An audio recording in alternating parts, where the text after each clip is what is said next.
Hey guys, good evening, good afternoon, good morning. Hope you're all well. So we're going to be chatting. Hi Karen, hi Kat, I'll add you in a second. We're going to be chatting Final Destination 3. Hopefully you can hear me okay. We'll see. But I'll just add my guests in. Work. Who've added in now? Hopefully. Hi Josh. Hello. Hello. Hi Karen. Hi, Karen. I've just got to add Kat in. I knew I'd missed Awesome. someone, and then I couldn't Oh, remember not who I'd Cat. missed. Don't forget Oh. Cat. Hi Kat. Hello. Hello. Hello. Can you all hear me? Okay. Yeah, you're fine. Excellent. Sometimes I wonder, I'm like, am I talking to myself? That's Oh, fine. well, yeah, I often do that. Thanks for joining, everyone. So last month for Point Horror Book Club, we read Funhouse by Dan Ho, and it had Karen's got a copy, whoop, whoop. And it had all the Final Destination 3 vibes. So I couldn't let the moment pass by without rewatching Final Destination 3. So if anyone, hi Emma, miss you Emma. If anyone hasn't seen it, there will be spoilers ahead, just to warn everyone. But just before we start, and they don't know I'm doing this, so just indulge me a little bit. But two of our guests today had some really big things happen this week, so I really wanted to just Oh, shout it out. So Kat Ellis had her book. They're all going to be embarrassed now, but her book, Wicked Little Deeds, came out this week. If you haven't heard of Wicked Little Deeds, it's basically Riverdale meets Pretty Little Liars, and it's set in like a creepy town, and there's like urban legends, and basically it's just brilliant, and I highly recommend it. I Thank you, know Shelley. that sounds really biased, but honestly, go buy Kat's book. And then Josh had a cover reveal for his brilliant The Shadow Glass, which is out next March the 22nd. Is that right, yeah, it Josh? is. Have I got Well that done, yeah. right? It's so And good. So the good. Thank Really you. cover desperate. is amazing. I haven't obviously got a copy, but I'll hold the cover up Oh. on here. I'm all prepared. So the cover is absolutely amazing. So congratulations on that, Josh. And Thank you. it is available for pre-order now because I checked earlier. But it's basically your fantasy love letter to Labyrinth, Dark Crystal, Never Ending Story, and everything in between. Yep, And it's about bloodthirsty puppets and nerd heroes and found families. So I'm really that's it. excited for it, Thank and you. that cover is absolutely stunning. So yay! And I'm Julia sorry Lloyd, I've the really designer, is embarrassed you. amazing. Yeah, honestly, it's so good. But I'm sorry I embarrassed you, but I just had to do it before we No, started it's the lovely. chat. Thank you. You're Thank you, Shelley. welcome. So okay, back to it. So Final Destination 3. So spoilers ahead. Hi, Coral Reef. Oh, I like that name. Mm. If anyone's got any comments or wants to chat along with us, just pop them up. I'll try and read out as many as I can. So Final Destination 3, or as it's known in Japan, Final Dead Coaster. I saw that as well. That's amazing. I was like, how cool. They should have just called it Final Dead Coaster. Yeah. That's like brilliant. Who'd seen it before? Is this anyone's first time watching it or rewatch? How about you, Josh? It's my first time seeing this one. Ooh, Yeah, I've okay. seen the first one, obviously, love the second one, love the fifth one, and for some reason 3 and 4 I just completely they just passed me by. I think maybe like subconsciously I do hate roller coasters, so I was like, not going near that one. And then Yeah. I think the fourth one I felt a bit cheated because they just called it the Final Destination, and I was like, there's only one the Final Destination, and it's the first one. The So first one, the original. yeah, exactly. How about you, Kat? Had you seen the film before? Well, full disclosure, I've got a terrible memory, so it's entirely possible I have seen it before years ago when it first came out. I know I definitely did see 1 and 2, although I couldn't even tell you what number 2 is about or what happens in it. Terrible, I know. But yeah, so it was like entirely fresh to me when I watched it first. So yeah, Yeah, it's good to step back into that world for sure. yeah, definitely. And I've got Karen here today, who's like really brilliant and super supportive with the Point Horror Book Club. How about you, Karen? Had you seen Final Destination 3 before? I have once, but I think I was messaging you before as well, just saying that I really put it in the back burner for me because it was psychologically everything that I was doing afterwards. I was going, oh, a piece of paper fell off the ceiling. Now I'm going to die. So I just never watched it again. And I was watching it going, yeah, I definitely remember this happening, and the old gun and some bed. Yeah. I should have said I've like protected all possibilities of death coming for me in the box room today. Oh, as far as you know. Well, there's always that sneaky little thing. If you see any 180s around, just oh God. So this was a rewatch, but a first watch. I watched it with my 16-year-old yesterday, and so he'd never seen it before. So it was quite interesting to hear his opinion. He's now terrified of roller coasters. So I've done That's a very sane reaction. I've done my good motherly duty. But we will get to it a little bit later, but you know, I like a lot of blood, and death. Well, there was like 10 deaths, I think, in this, including the people on the roller coaster. But oh my God, the blood! There was so much blood, and I was like, now I'm regretting Too much for Shelley? Just like every death was like really bloody. But yeah, I think it might have reached my limit there. Wow. For a change. I wonder if it's because it came out sort of after Saw came out and like the torture porn thing was really kicking off. I wonder if they thought, oh God, we've got to really amp this up. Yeah, because I've recently rewatched the first one and it definitely wasn't that bloody. This one was like people getting squished, people getting burnt, everything. But we will chat about that in a second. So opening scene then, so obviously Final Destination's known for the opening scene. This one was quite a lengthy opening scene with the roller coaster. What did everyone think? Did we like the opening scene? How about you, Kat? I did, and for me, it was like the one that had the biggest Funhouse vibes. I mean, kicking off straight away with that big disaster. And, I know it's kind of like the formula of the Final Destination films, but I just loved, watching the whole thing play out and then flash back to the point where she can suddenly stop things happening. Yeah, I really did like it. Yeah. Apparently the roller coaster, I don't know whether this is true.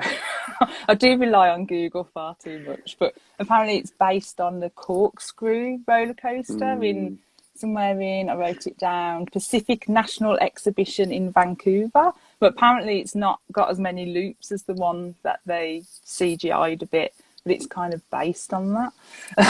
How about you, Karen? What did you think of the opening? Were you terrified? Firstly, that doesn't terrify me at all, having gone on that roller coaster. Oh, have you been on it? Like, I didn't know it was the same one. You've actually been on that roller coaster? Yeah, so I think maybe... Am I dead? Did you have a premonition? No. Oh, dear. Like the first 2 minutes before it even gets on to people, because it was going through doing a lot of things where they were doing everything in pairs the whole way through. It was like 2 of the spinning tops and then a whole bunch of cards all in even numbers. And then when you get onto the ride, everything is in pairs. Everyone's been paired up. And it's like that's clever. reflections in the puddle of like what could be happening. And then all the little prediction cards and things. I was like, it's a really cool little start to it. I'm watching it about 6 times trying to work out what the cards mean because I don't look into the cards at all. Oh yeah, and then the whole roller coaster crash, Karen. What did you think of that? Did it It was like a little... it terrified me? Yeah, I had to watch the whole movie. I've watched it twice. I watched it today as well, but I had to watch the first roller coaster section in pieces and just go off and. I think I was messaging you anyway, saying I'm going to have to go off and watch Friends now. Have a break in yeah, between. I love horror films, but at the same time, I'm like, oh god. But no, I did really like the way that she'd seen, like just before the ride, where she looks up on the camera and she's taken that picture, and as she's looking up, she's like, oh my god, it says die. Yeah. Or at least it says die on the camera, not on there, and then it's prediction. Yeah. But even the little part where she walks through and she has to go through the turnstile. Yeah, and I think it was like gate Go 6 or something like that as well. Yeah. Something like that. What about you, Josh? What did you think of the opening, the whole roller coaster? I liked it. It's a great idea to kind of open it with a roller coaster disaster. That's great. I love Mary Elizabeth Winstead, so I will watch her in anything. Oh, she's just so fantastic. good. Yeah, and I loved that they like for me, the first one was very much like kind of like a teen version of The Omen. So it was like, you know, foreboding, how are people going to die kind of thing. So as soon as she got out her like retro digital camera, I was like, ooh, are they going to have her like predicting how people are going to die using her camera? And they did. So yeah. Yeah. I thought the actual crash itself was a little bit, maybe they were going for more like tension shock, but people just kind of like flew off it and then you never saw them again. I'm like laughing. Like, are people dead or not? I haven't seen any impact of any kind, really. Yeah, it was quite chaotic when they were like, it was like bodies flying everywhere, and I couldn't tell what was going on. Yeah, but I guess that's the whole point. Yeah.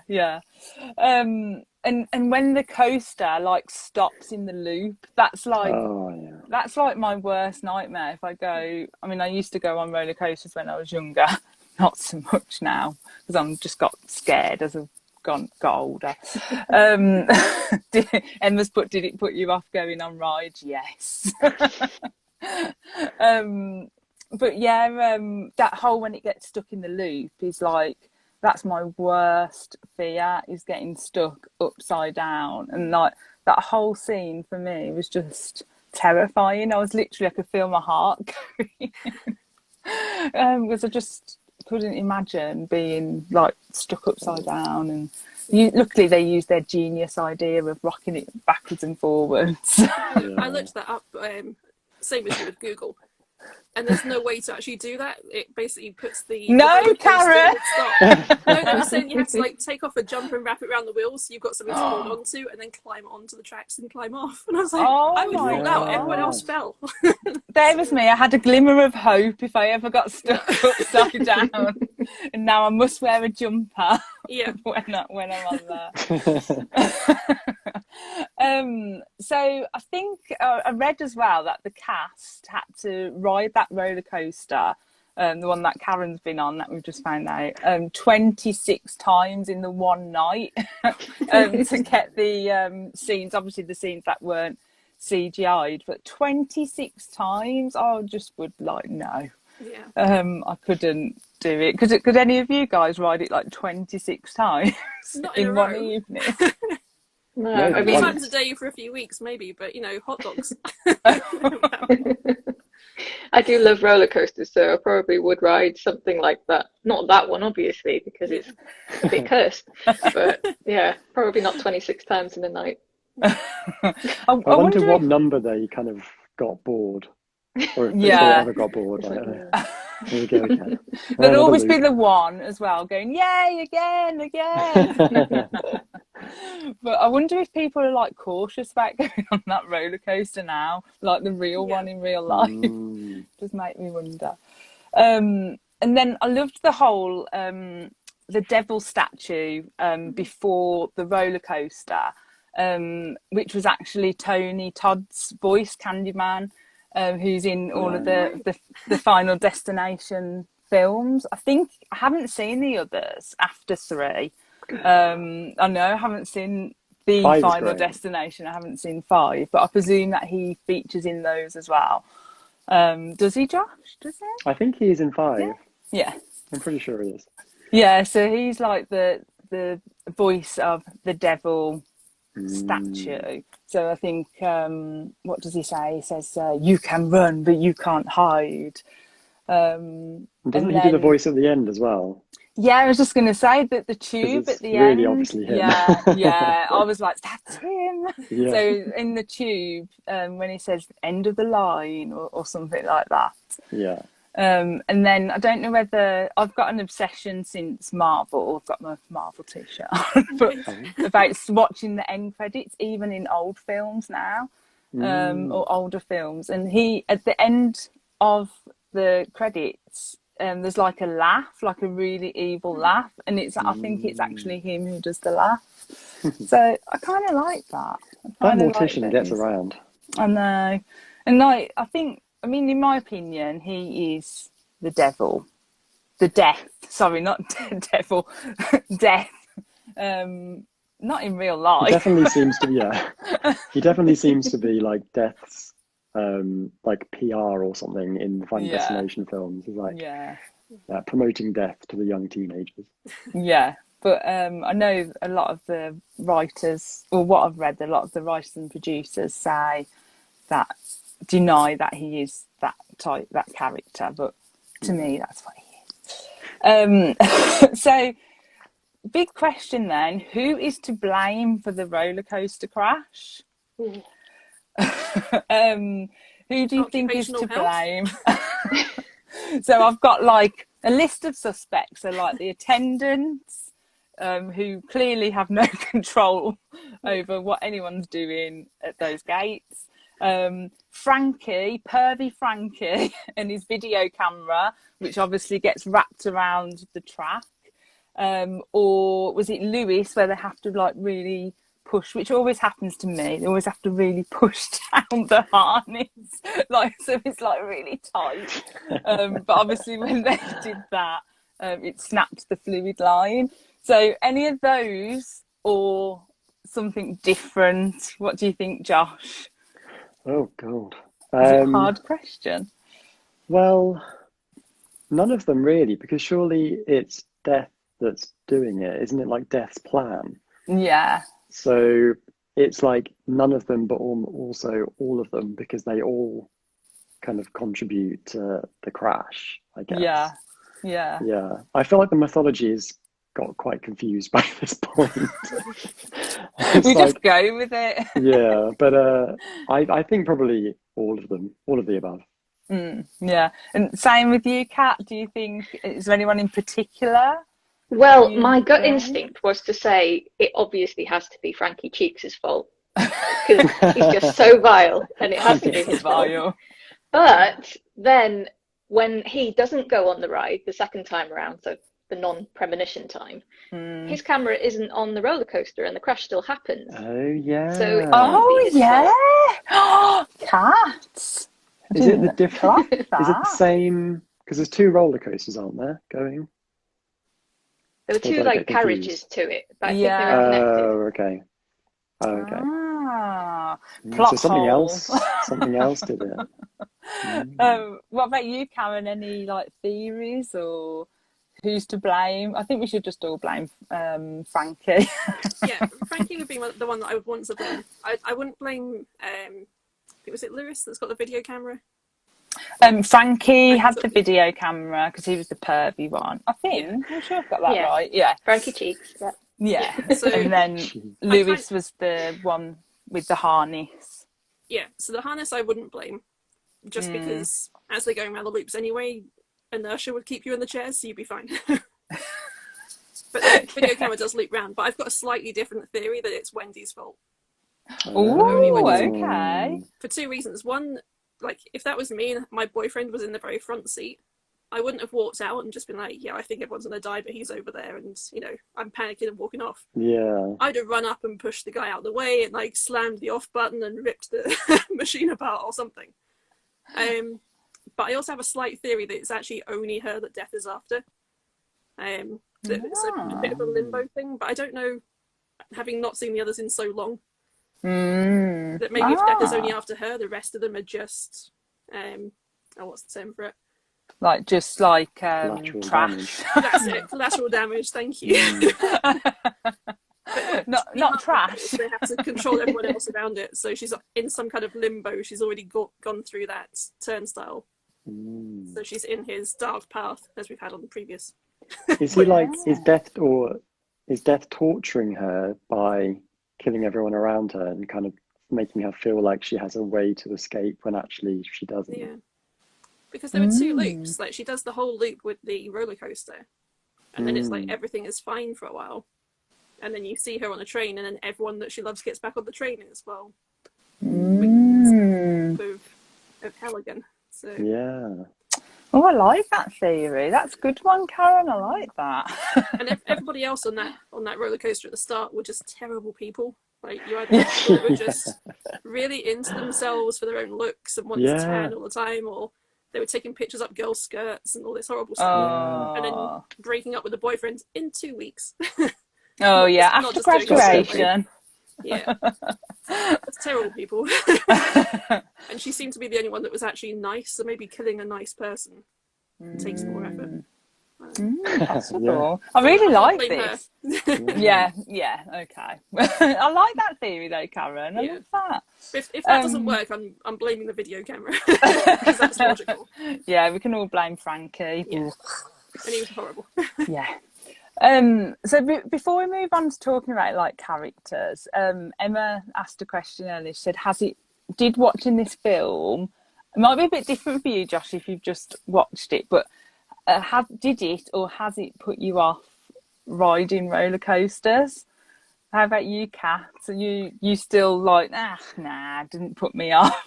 Yeah, I'm a lifelong fan of roller coasters. I don't think much could put me off riding them, to be fair.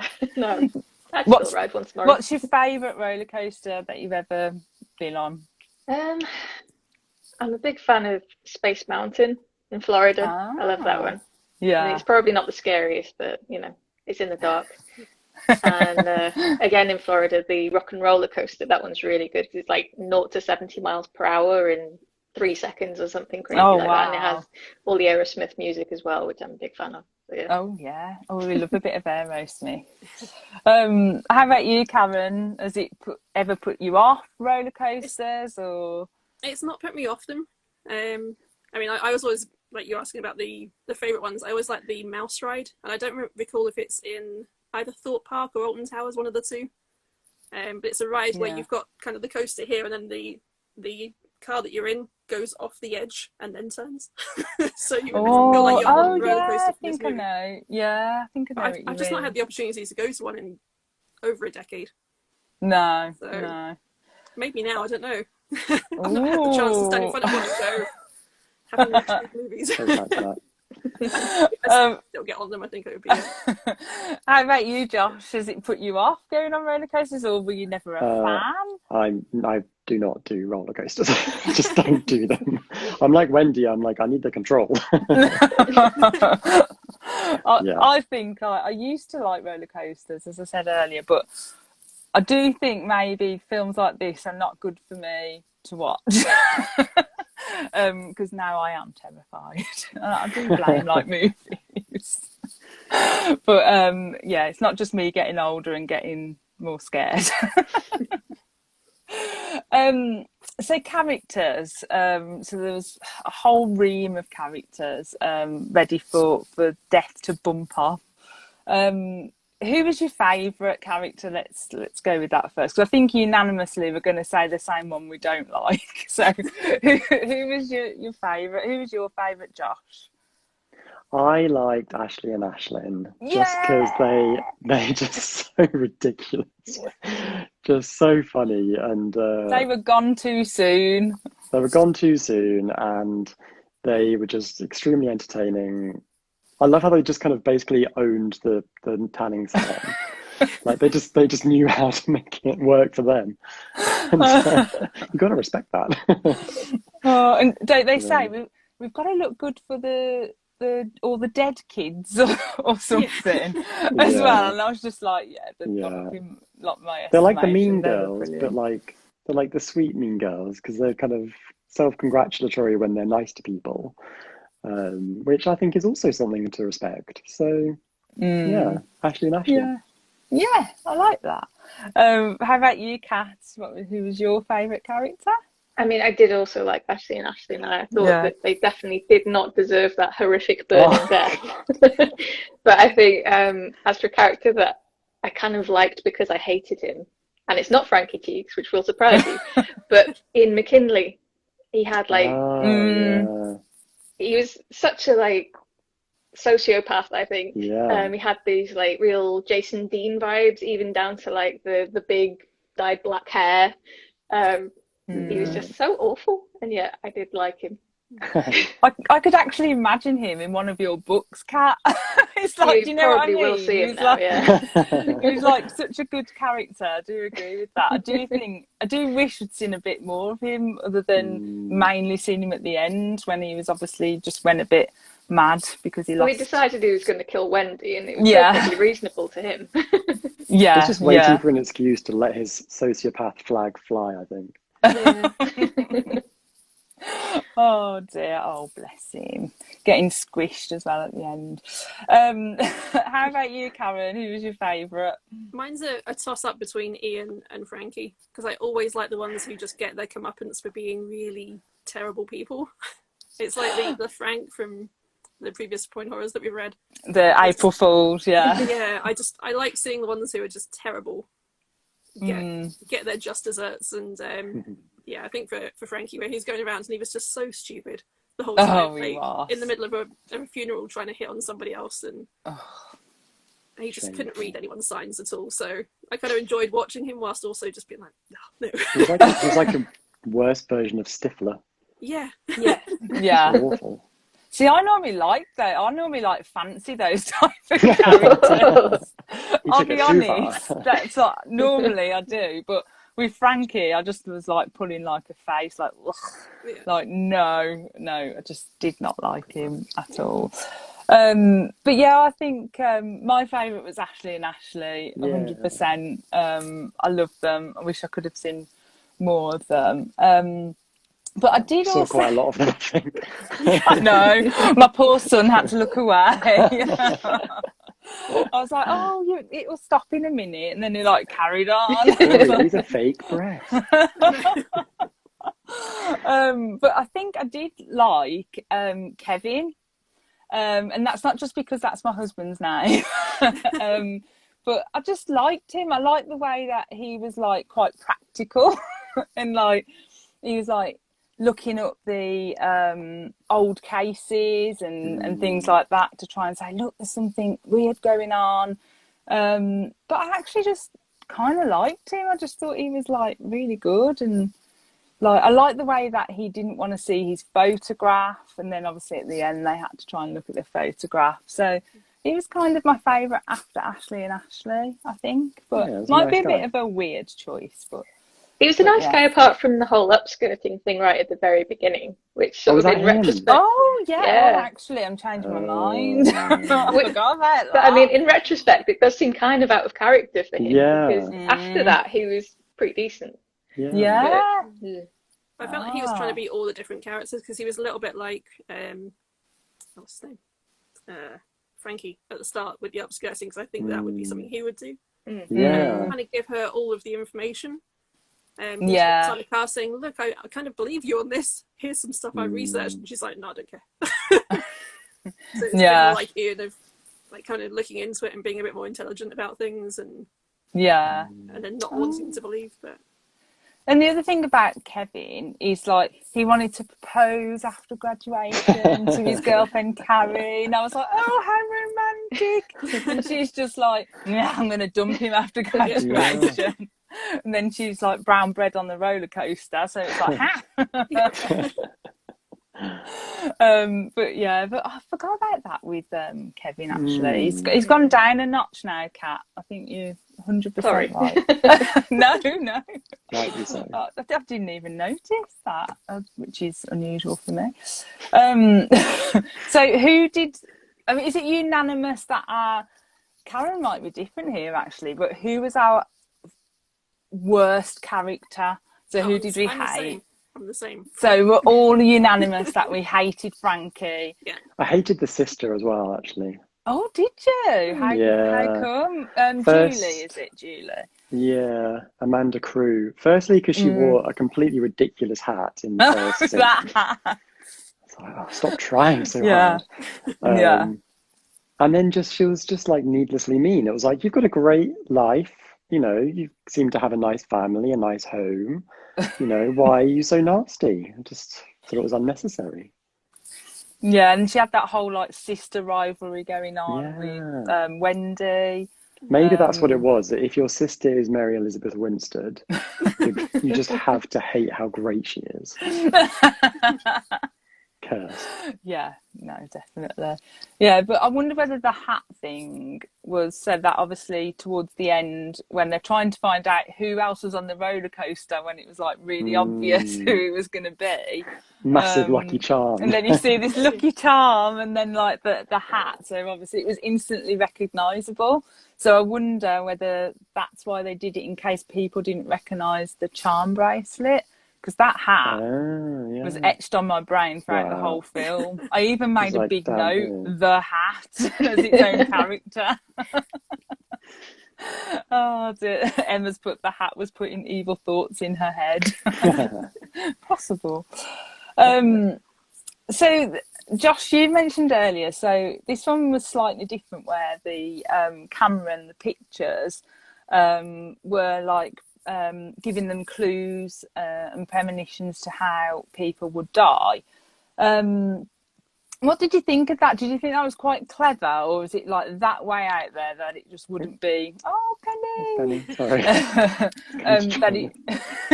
that it just wouldn't be believable. What did you think of that? I thought it was really fun, but they kind of overplayed it. I found the film quite repetitive. Like she would go to a new setting, she would keep looking at the picture, and then finally someone would die. So I think they kind of killed it slightly. But it was fun, and it was kind of a fun sort of, it wasn't really like readily apparent exactly what was going to kill the person in the end. So it was good fun. I liked it. Yeah. How about you, Karen? Did you like the whole picture thing? I did like them just because it gave a little bit of kind of guidance for those who haven't watched it in a while to get an idea of what was happening. But I was slightly concerned when they got into the one that's in the gym. Yeah. She's looking at the photo going, there's a bear, there's these swords. I'm like, why are you not doing something? Yeah. You're just standing there while somebody pours just looking at the picture. I know. Just doing this. That's the thing. She was quite passive throughout the scenes where she just was looking at the pictures. I would have been screaming my head off and like pulling the fire alarm and all the stuff to get them out. But maybe that's why Jeff wanted her dead. It's not proactive enough. How about you, Kat? Did you like the whole picture twist? I did. I mean, I can't remember whether they did a similar sort of thing in the first two, where it was like, a clue as to what was going to happen. I don't recall it in, the first one, not pictures. No. I don't recall it in the second one, but it has been a while since I've watched that. I think this was the first time they used like photographs. Right. It seemed kind of like a familiar device. I don't know whether I've seen it somewhere else then. But I thought, it was quite handy in that it did give guidance, as to sort of what sort of scenarios they were likely to die in. Yeah. But then I found the pictures that she was going, oh yes, this means that Ashley and Ashlyn are going to burn to death. I was like, yeah. 10 years. I don't see any fire. I thought exactly the same. Like, how did she guess from that picture of Ashley and Ashley, which just looked slightly blurred, that they were going to like burn? And the same with the boyfriend, where she's like shocked looking at the picture of the boyfriend with the roller coaster, and I was like, what? Yeah. It's just a picture of her with a roller coaster. Oh, you're lucky that I wasn't like trying to find clues in the pictures, because you'd all be dead. The plant's going to get me. I didn't get that as well, is that they had the camera at one point. She doesn't give it to her sister because she's obviously worked out at that point, if I take pictures on here, this is how people die and this is the order. Why did she not use that to her advantage and take the camera out and just take pictures of people by the only single thing that they could die by. So Yeah. I don't know, this specific knife will kill you, just you and a picture of a knife and nothing else. Taking a really, really good quality location. Yeah. And then just stand there and wait and prevent it over and over. Yeah, So it like was. you've got a tool that you could use to your advantage and they don't use it once. You really, Yeah, that's really true. had to buy into the fact Yeah. about the camera and these pictures, like to be fully immersed in it. Yeah. So, you know, if I wasn't, they did quite clever, really, to capture that, and so that you kind of kept going with it. But yeah, some of them I were a thought bit the like, I thought the sound design was a nice touch, where when the flash goes off, it made like an old camera kind of yeah, pinging kind of sound. Yeah. That was quite nice. yeah, I Mystical camera. noticed that. It's a Lumix camera, it makes no noise. Like, I have Yeah. they literally just go. Yeah. Yeah, I noticed that as well. I thought that was quite a nice touch.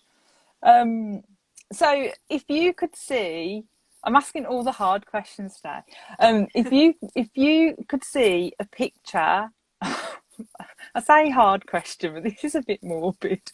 If you could see a picture of your own death, would you choose to see it, or would you say, hell no? Kat, how about you? I wish I could say no, but I mean, my curiosity, I think, would outweigh any caution. I would just look at it and be obsessed, as Kevin said he would be. Yeah, I don't think I could resist knowing, even if it would torture me. Yeah. How about you, Josh? It depends on how vague the picture is, because I don't really want to like live out my years being terrified of like a vague orange light that may be fire. You know, or like a picture with like a bear and a load of swords, like could be either of them. Or like a picture that you're like, oh, like, you know, like Kevin. And you're like, well, what is it? That's just a fear of cameras, surely. Nothing else. That's normally what happens to me when someone takes a picture. Yeah. How about you, Karen? I would 100% I would see it, but would you? That's like I'm certain 100%. 100% sure, because I'm a planner, so like everything in my life is color coded, planned out to the second anyway. But I think if you can see the photo, you can see how old you are. You can kind of predict, okay, I've got another 20 years to go. That's fine. I can go and do whatever I want. I'm not going to die before then. Like death has rules, at least in that universe. So I can go and bungee jump and I won't die or get injured, and I still look fine in that picture. I like that. And then I'll just be like, okay, just get my stuff in order before. So I would probably not choose to see the picture, because basically I'm a wimp and I'm already scared of everything, and it would just make me more scared of everything. And my time is my time. But obviously I'm touching wood. We don't want any of that to happen to anybody. It was just for fun, death, just for fun. It only kills teenagers, don't worry. What are you saying, Josh? I'm only 21. Oh, that's not teenager, is it? No, because the kids got thrown off the ride at the start. I don't know if you saw, they had like 10 and 11-year-olds who'd snuck into the fair. Oh, yeah. And just when they get on the back, the guy's like, no, hop it. So they didn't die. No. Oh, yeah, that's true. The youngest ones were her sister's friends. Yes, I remember. And they got turfed off the roller coaster. Hi, Kev. Oh, Kev just said hi. She just said hi, Kev. So deaths then, I'm going to say my favourite subject, but it sounds so wrong. So what was everyone's favourite death? I could go through them all, but I think it would be more fun this way. So what was your favourite death, Kat? Well, I mean, the fire death is probably the one that I would least like to participate in. I have to say death by fire is like the biggest on the fear scale for me. But I think in terms of just like shock factor and Pip, who died with the nail gun. Oh, I think it was about 9 nails to the face. And she didn't die straight away. It took a minute. So that one. Oh dear. No, yeah, that was horrific. Literally, it happened so quick as well. So like, me and my son were watching it, and all of a sudden we were like, "Oh, he's got saved," as in Ian. And then all of a sudden it's like, boom, boom, boom, like, in the face. And we were like, "Oh." How about you, Karen? What was your favourite death? I like the lead up to Frankie's the most because it gave the most clues. Like, this is happening. You've got the 180 on the truck, and then the little flashing sign that says like the plans disappeared or something. I forget what was actually on the McDonald's sign that just disappears. Yeah. There's no control. Yeah, which was something like that. harking back to the first part of, you know, the best thing is losing control. But for the actual death scene, I really like Perry's, purely because it was so quick. It was just the case of, well, who's next? Perry, dead. It was like instantaneous death as soon as they said her name. Oh, the friend. Oh, she was the friend, right? Yeah, that was great.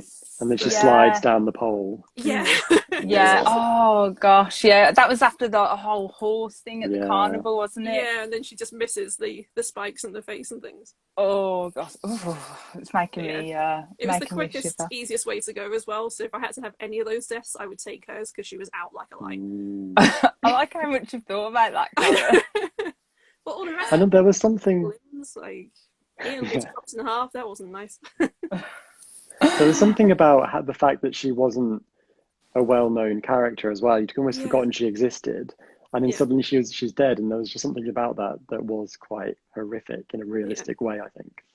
Yeah. There's also bad comeuppance for sneaking into the rides when she wasn't actually allowed to get a ticket. Amy's put, I'd forgotten about the head in the gym machine, so that one made me jump the most. That one, I'd forgotten about that as well. I have to admit, when I was watching it, that one was brutal. Because you're obviously on edge because of them not moving the swords, like we were saying earlier, and things like that. But then all of a sudden it's just... But I mean, he loved the gym, didn't he? He was like going at it on them weights. How about you, Josh? What was your favourite death scene? I loved the tanning beds. I just loved everything about Ashley and Ashlyn. I just thought it was the most, I don't know, it's just the most original. And the kind of like the way, the phases of them burning alive was just really horribly effectively done. Yeah. You see their skin like hardening, and it's just awful. Oh, it's gross. And it was the one that had the most elaborate kind of little things setting off other things, the kind of trickle effect. Because you're kind of thinking, well, they can just pop the lid, they'll be fine. No, they can't pop the lid. They've both been wedged by one piece of wood. so like horribly funny. Yeah. Love that. Yeah, and I just think Death was like pissed that they didn't like Britney Spears, to be honest, when they picked up the Britney Spears CD. He was like, I'm not having that. Painful death for you. But I think I loved Ashley. loved Ashley and Ashley's death. Purely for the same reasons you said, Josh. But I asked my son what he thought would be what is the most painful death, and he kind of said that he thinks Ashley's was worse because all of the other deaths were like instant, and then Ashley like suffered horrifically. So for him that was his favourite as well, because he said they just not just for the fact that it wasn't instantaneous and that they I love how long it took for them to realise it was uncomfortably hot. They were quite fine until like 300, whatever it was. And then they're like, it's getting a bit hot in here now. It was a bit like death by stupidity, because it's the bookcase that eventually gets them, right? The shelf. The shelf, wedges between the two. And I was thinking, well, it's the only thing that's not going to be hot. Like, everything else is metal. One of you push it. Like, it just has to be a few inches into the other girl's thing. Save one and save the other. She's also dumb as soul. They were quite thick as well, weren't they? Yeah. But I mean, the whole thing, I mean, I was bopping away to the whole roller coaster song as they were, you know, when they're listening to it. But I've got a little music like factoid about that song. Whether this is true, I don't know. Please don't quote me on anything. But apparently, I've got it written down because it's a bit bit of a bit. But apparently there's an urban legend about that song, which is Yes. also it being no, it's all right. Also it being obviously called Roller Coaster, but I think the producers actually picked the song. Look how excited I'm getting! Picked the song for like the reason they had this like urban legend that apparently between the first and second verse there's like a scream, and apparently that's meant to be an urban legend that someone really got murdered whilst they were recording the song, and it kind of stayed in the song. Yes, because that is in Urban Legend, the movie, where yeah, they're at the frat party and the kind of nerd comes over to, is it Tara Reid or somebody, and says, and he's like, oh, I always get chills, kind of thing. I forgot about that. I Yeah. need to rewatch that. Oh, I love that. And then the other urban legend about that song is that when they were doing the cover art for the album that song was on, I think they used this model and they covered her in like this acrylic kind of substance or paint. And obviously she was naked, covered her in this stuff, and they couldn't get it off her body, so it like ripped her flesh and caused her to scream and stuff like that. So I was like, well, that's quite apt, because obviously their skin was like burning and that's what happened. So I like to think that I'm a right geek, just ignore me. I think they had a lot of fun doing it, because I was looking up some of the same stuff, but not the scream in this one. One of the scenes at the end when they're in the train and you get the whole train, like the destinations on the map, and every destination is a murderer in history. Oh, wow. And even the name of the train had the name of a murderer on the front of the train. That's all the cool things that they put into it for that. So I like that. I think all the songs that are on the credits at the end they all had a certain murderous thing to them. So see, I love it when films or even books like do stuff like that, and they put like little Easter eggs in things, and like it just makes me really excited. Because the first film had the John Denver track, and like, they kept repeating that in the first film, and John Denver died in a plane crash. So it was like a slightly twisted kind of thing that they hid in there. But. Yeah, they had the roller coaster song, and then that I forget what it's called, but it's that someone walking behind you. That's not what it's called. But yeah, that song in this one as well. I don't know anything about that one. I'll have to find out. But I also, as well, I really liked the warehouse scenes. I like little things where, like, I was obsessed with Mousetrap when, obviously, I still am. And I like little things that trigger other things. And I just thought how clever that whole scene was. But Ian putting his face by a saw when they're telling you you're going to die was really not... And slipping on the dust. I wonder if some of it is because you have to believe as well, because there's a lot of that at the very start of the movie about, do you believe in this? Do you believe in that? Yeah. Only when he actually gets saved by all of those wooden pieces, whatever they're called, the little wooden spiky things. And then he sees his girlfriend get slammed by the nail gun.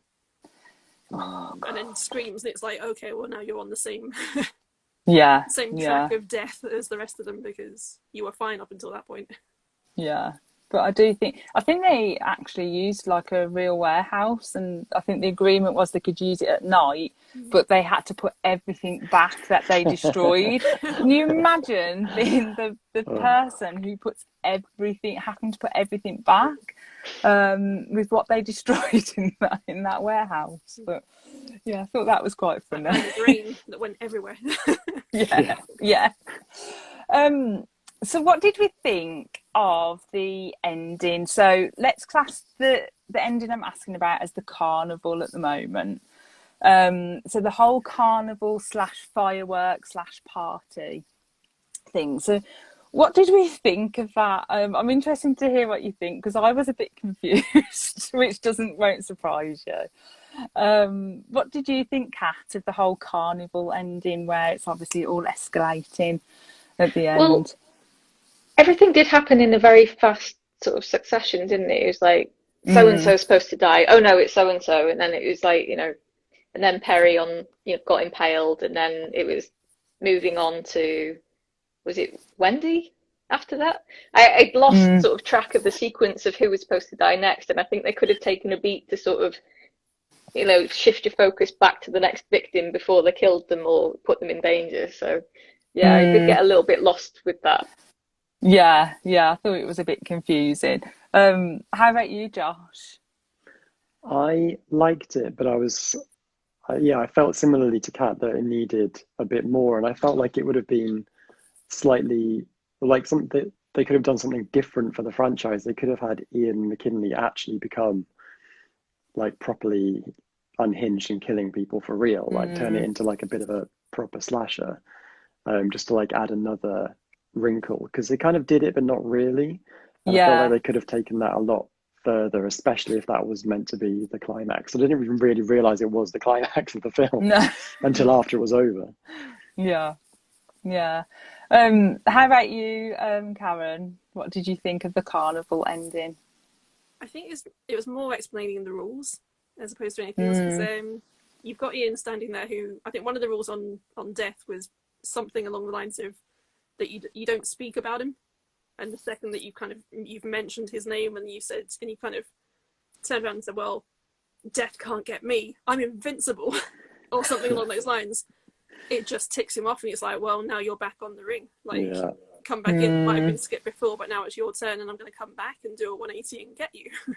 Yeah. So I think that was, at least with Ian's death, when it gets to that point and they've had the fireworks go off and he's standing there completely untouched, I think he would have been fine if he just shut his trap. Just went, okay, bye. Just walk away. Like, just leave it and go. And she'd even said, like, if you walk away, I'm not going to die. Like, just leave. Yeah. And then he's like, nah, I'm just going to let you die, and also I'm invincible. And then he gets smushed. And I was like, well, you've just broken one of the cardinal rules of death. So don't death. He gets squished, doesn't he, by that McKinley sign, because his surname's McKinley, and I kind of like that. But I did love Ian, don't get me wrong, but it did make me chuckle that he got squished by a sign with his name on. But the reason why I was confused, and you're all going to say Shelley, I think, but maybe not. So how did it skip Wendy? Like, it skipped Wendy. Like, what was meant to be her death to before it went back to Ian? Because obviously they thought Ian was going to kill Wendy, and that was how she was going to die. But then we don't actually see who saved her. And I think it's just like mentioned, oh, you got saved, that's why Ian was next. Well, how did she get saved from what? I was like, and I remember when I watched it the first time years ago, thinking exactly the same thing, and I just thought, oh, maybe I missed it. But I thought the same thing this time. I don't think it's the case of that she actually got skipped. She got jumped over because Ian said bad words about death. I think it's just that as soon as that happens, it's like, well, you're next in line. So he was the one that would have killed her, and because he taunted death, she then didn't die, I think is... Maybe Wendy was the one who was supposed to get crushed by the McKinley sign, because that was, I mean, her only clue in her photograph was that she had the McKinley shirt on.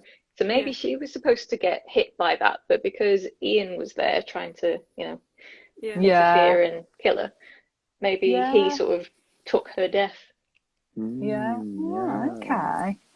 I was, it's I was going plot hole, but maybe I think you might be right there, Kat and But doesn't Karen. she? Oh no, I think it definitely is a plot hole. What were you going to say, Josh? Sorry. Well, so Wendy saves Ian. Doesn't she save somebody else as well? So she saves Kevin. Yeah. So it's meant to go, isn't it? Julie, and she got saved, and then her friend who got poled, and then Kevin got saved from the fireworks, but then Wendy apparently got saved, but I don't know what from, and I was like, So, but there must be a reason, because they're alternate endings online, because I saw one with Frankie where they actually, like, as they've pushed the glass out of the window of the car, and then they jump forward. Like Kevin then kind of hauls him off to the side, and they jump out, and yeah, so I think those alternate endings that you can see online. So the first time I saw this, I saw it on DVD, and they had this really cool, like, interactive experience on the DVD that you could choose people's endings. Yeah. So it was like a special feature. So you could change how Ashley and Ashley die, or you could change how Frankie dies, and like either save them or kill them and stuff like that. It was really cool, actually. It was like you could sit there for ages and like play on that. So I think that's You can what be the deaf. alternate. You can play deaf. You can play. Hi, Lauren. Lauren's put. I remember this. I remember the DVD feature. It was like super cool. Like. This is why I miss, like, nowadays, like, most of the time we just watch it on Netflix or whatever, and we miss all these special features, and, like, it really makes me, like, miss DVDs, because that was, like, awesome. I loved it. Little things like that just amuse me. So the 5 months later ending, what is everyone's thoughts on that? So this is, like, the big... 5 months later, tube crash or subway crash scene. What did we think? Do you think it worked as like a good ending? What do you think, Kat? Well, I don't understand why it waited 5 months, because it didn't seem that death was particularly giving them a chance to breathe, after the roller coaster crash. So I wasn't quite sure why there'd been that pause, just to maybe give them a false sense of security. I do like the way it happened at the end with the train crash, and then realizing they can't get off the train, there's nothing they can do, it's going to happen, this is your fate, you can't escape it. Love that message. But yeah, it felt a little bit kind of, I just don't understand why the delay between, the, what do you call it, the fair going on, and then she started college and stuff like that, and it's like, yeah, it was quite a jump. But I noticed that in the first one as well, like after the plane crash, the death waited 39 days to then start killing everyone off again. So they're very clever with numbers and things like that, these films, and there must be like a reason, I'm guessing. I don't know. Maybe death I'd is love just to like know. an overworked office worker in Hell headquarters or something. Other deaths to do, and he came back after he did those. Yeah. It's like, I've got to go back to do that other one. Yeah. That Wendy, yeah. Oh, what was her name? Yeah. They were this clipboard, like, okay, next one. How about you, Josh? Did you like the whole subway crash ending, and do you think it worked well? I liked visually, it was like a bigger, scarier version of a roller coaster in some ways. Like, I like that mirroring that they did. But to be honest, by that point, I was just a little bit like, here we go again. Here we go again. Just kind of spit over it, to be honest. But that's because I just watched the first one last week and then watched the third one today. So I was just like, okay, well, they have their formula now, Yeah. Just ticking boxes kind of thing. Sorry. How about you, Karen? Did you like the whole ending? I did, but mainly because it goes with the start, where you had that foreshadowing and prediction with all the pairs, that it was the roller coaster and the train together, so it takes two things to get them. And I liked, it seems to be a little bit more, I don't know, a few more clues that were going on that I kind of liked. That she saw the 180 in the window as soon as the number of the station or whatever it was got turned around, and then the face that was in the picture that she saw as she was going really fast was hers. So I like those. But then you also don't get to know if she died or if she prevented it again. So, I was going to say, what do we think? Do you think they died? Is that another premonition? Do you think I'm just thinking of my earlier theory of that she's just in, what's the word? Like limbo. In limbo.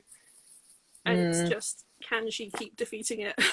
Or does she go to wherever you go after? That's a really interesting idea. The idea that she, at the beginning, I mean, the whole point of you know, the message of the thing was to say that you can't control everything, and that the reason that you're afraid is because you can't control this thing. So I can imagine like putting Wendy in a purgatory where the thing she has to stop is death itself would be like the worst kind of torture for her. Yeah, that's really it's the an same, interesting same with the conclusion first one. to They it. had just Alex. It's only the predictor seems to be able to do that. So you had Alex in the first one that was pulling the. I was mentioning before that every time I get on a plane, I go and check the tray table's okay. It's like PTSD from movie one.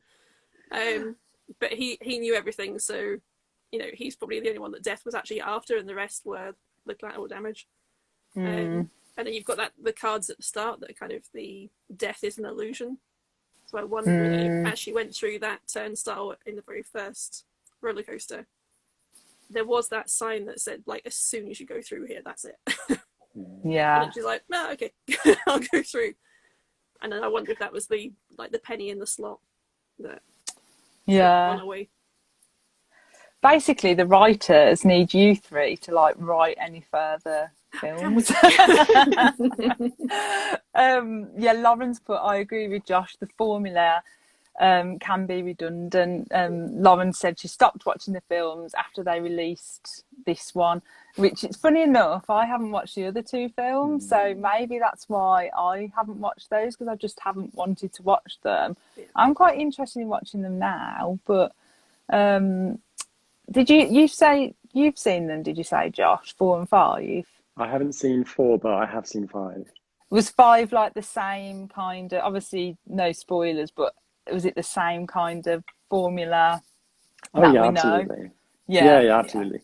And like it could have done something really interesting, because there is some fun stuff that happens, but it just kind of resorts to formula. But it does have quite a good definitive ending that is kind of worth sticking around for. Oh, okay. Have you seen the other two, Kat, the 4 and 5?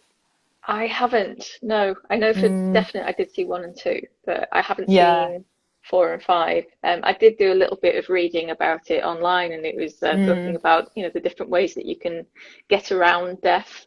So I was like interested in reading about, you know, different theories about how you can do that.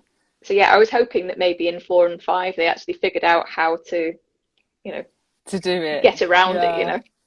Yeah. It's something to do with giving new life though, because they had, I forget if it was in the second one, that one of them was it one of them was pregnant, and then one of them kind of died and had to be brought back after dying in water. Yeah. And then after that they were okay, I think. I can't remember the end of them. No, I perhaps should have watched the second one before, but because the second one I've like blanked out of my memory completely. I don't know why, but I seem to remember 1 and 3 quite well. But yeah, so overall, so do you think then that the Final Destination films, how can I word this? Do you think that they have created people being scared of things, or have they just honed into people's current phobias anyway? Does that make sense? Like, do you think I know they've made me more cautious. Like Karen said, she gets on the plane now and she checks the tray. Like, I would definitely find myself doing little things, and I think that's how good they are in that respect, because they do get in your head. But what do you think, Josh? Do you think like that it just played into people's phobias, or do you think it created people's phobias? That's what I'm trying to say. Well, I definitely, after watching Final Destination, I always, when we could actually travel anywhere, if I was taking the tags off my suitcase, of my luggage, I would always stop and be like, is that the thing that caused the plane crash in the film? And then I'm like, don't be so stupid, and just take it off. So I think the films do have a very canny way of playing into things you're afraid of. Like going into a hardware store can be terrifying, because there's so much stuff that could kill you. And yet, like earlier today, I was out for a run or a walk or something, and there was like a van moving to my side of the road, and I thought, God, so many things could go wrong with that van right now, and I would never know until it was too late. So the films do kind of get in your ear a little bit, but it's not going to stop me doing anything apart from going on a roller coaster. How about you, Kat? Do you think it made people more scared of things, or just played into people's phobias what they have anyway? It probably did a little bit of both. I mean, I think anybody who has slightly fatalistic tendencies, as I do, and Josh, by the sounds of it, is probably, sort of, been driving along the highway and sort of imagined, okay, in how many different realities would I have died at this point? So yeah, I think everybody who has that tendency probably does go through the what is the worst possible conclusion to this ordinary scenario that I'm in at the moment. And it does, I think, play on that and just sort of take it to the worst possible conclusion, like with Ashley and Ashlyn, that sequence of events. I mean, it reminded me a little bit of, do you remember there was a scene in Friends where Ross and Rachel had left their child accidentally in the apartment, and Ross was saying, and what if, the apartment floods and the eagles come in through the window and they're all swirling around fighting the baby. It was like, that impossible sequence of events, and he was like, that could never happen, but in these films, of course, it does happen. So it's just sort of presenting that fear to you that you probably thought was ridiculous, but now presenting it as, actually, this could happen. Yeah, no, I agree with that. How about you, Karen? What do you think? I think both, because I remember there being a time where all the movies were about scary things that happen, like critters, where it's an actual thing that comes at you and you can see it and you can run away from it or kill it. And then they had a whole bunch of movies like, I think it was the Blair Witch Project, and then House on a Haunted Hill with those little blood footprints and things, all coming out around the same time, that were just psychological horror, as in, you cannot see this. You can't escape it, because you can't escape what you can't see. Like, how are you supposed to survive that? And I think it's a lot more scary when you can't see what you're fighting. So I think, it's both, just because they are playing on your fears, but they did make everyone terrified. It was a new way to be scared. I definitely, honestly, I'm so bad. Like, I'm one of these people, if I drop something on the floor in the morning, all day I'll be like dropping stuff like all day, like on the floor.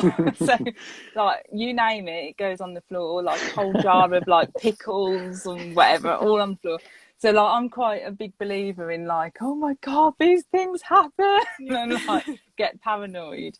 And then I'm more like quite so do you remember in Scream 2 at the beginning, and the I can't remember the character's name, but he goes in the toilet at the cinema, and then obviously where I used to go to the cinema, the toilets, the ladies' toilets looked exactly like the toilets in that film.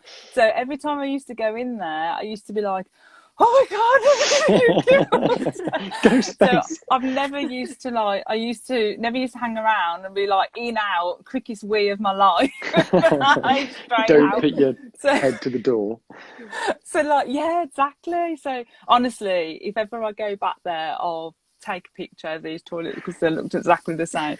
But what I'm trying to say is, like, I do remember these things in films. So like, if something happens, I'm normally like, oh my God, that happened in that film, so that is definitely what's going to happen to me. So bad. But Lauren's put, after the second one, she doesn't drive behind trucks hauling lumber anymore because of the whole road and the wood thing. But yeah. And then Amy's put, I think it's both. It plays into people's existing fears, but also before this film, I wouldn't have thought of sunbeds as particularly scary. I think we wouldn't have thought of many things as like scary, apart from nail guns and things like that. The funniest version of the sunbed thing is in I Still Know What You Did Last Summer, when she gets trapped in the sunbed and she's like screaming, get me out of here, get me out of here. So they're like trying to smash it open, but the dial to turn it down is right next to the bed. So they could have just turned it off. Just pull the plug out. I know. Oh dear. I think we would all survive a horror film. I think well, maybe not me, but you guys would all survive a horror film. I'd definitely survive a sunbed. We'd all survive a sunbed. Yeah, definitely. Tempted death now, though. If anything happens to any of us, oh God, don't! Oh, we're going to be an urban legend. Yeah, they all died on sunbeds. Oh dear! If I went on a sunbed and then did a live chat, you'd be like, "Oh my life, Shelley, you all right? Feeling okay?" Crispy. It's singed. So just to quickly wrap up then. So overall, just do a quick thumbs up or thumbs down if you didn't like the film. So what do you think? I'm going thumbs up. Yeah. Oh, Josh is in between. I thought you would be. Yeah, I quite liked it, but I might actually watch 4 and 5 now just to see how it ends. I'm quite intrigued now. I might watch 4. 4 is on Prime right now. Oh, is it? I think they're all on much there like actually, yeah. Okay. I wonder if they're planning on doing any more. That'll be interesting to see. But anyway, It's been a while. It has been a while, yeah. Mind you, do we need any more? Yeah. It's waiting its 39 days or 5 months, and then that's 9 years later. Yeah. But guys, thank you. Like, the time's gone like really, really quickly. It always does when I'm talking to you guys. It's just like goes quick. But thank you so much for like chatting to me and like enjoying the film and like going along with everything that I ask you, even though sometimes it's a bit out there.